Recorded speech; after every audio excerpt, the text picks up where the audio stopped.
Hello everyone, in this video I'm going to be talking about the parable of the prodigal son. I'm going to walk you through it and show you what everything means.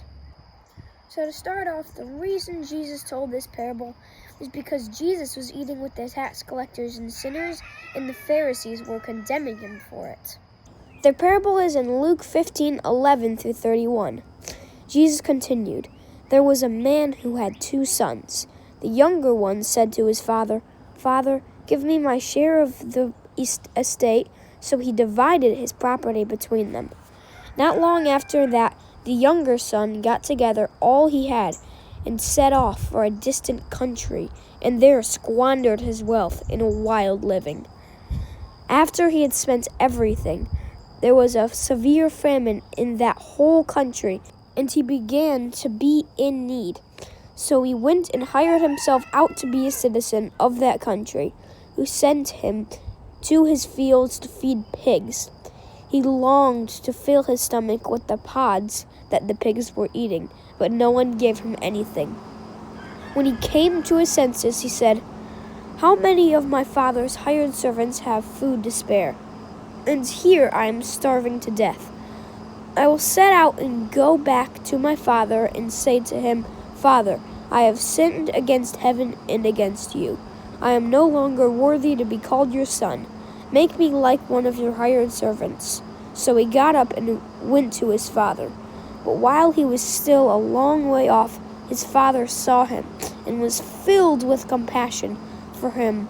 He ran to his son, threw his arms around him, and kissed him. The son said to him, 'Father, I have sinned against heaven and against you. I am no longer worthy to be called your son.'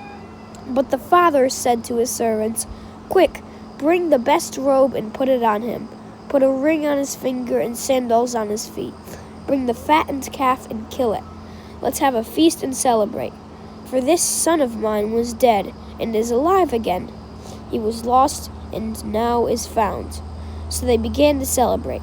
Meanwhile, the older son was in the field. When he came near the house, he heard music and dancing.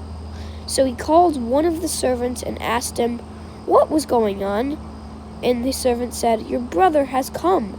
He replied, 'And your father has killed the fattened calf because he has him back safe and sound.' The older brother became angry and refused to go in. So his father went out and pleaded with him. But he answered his father, 'Look, all these years I've been slaving for you and never disobeyed your orders. Yet you never gave me even a young goat so I should celebrate with my friends. But when this son of yours, who has squandered your property with prostitutes, comes home, you kill the fattened calf for him?' 'My son,' the father said, 'you are always with me, and everything I have is yours. But we had to celebrate and be glad because this brother of yours was dead and is alive again. He was lost and is found.'" So to start off, the father represented God and the sons represented humans. The younger son, after making bad decisions, came back to his father's house, and the father ran to the younger son and forgave him. Kazaza was a Jewish tradition where when a son rebels and comes to his senses and comes back home, the whole village grabs clay pots and runs to the child and throws the clay pots on the ground, indicating that they wanted God to do to the son what they had done to the clay pots. And when you see the younger son coming back home, instead of cutting him out, the father, or God, runs to the son, hoping to get to him faster than the people with the clay pots and forgive him.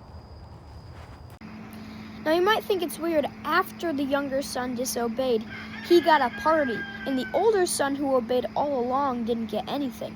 The older son, he was angry and jealous that though he had obeyed his father for all of these years, he never got a party. And the father said that what is mine is yours to the older son.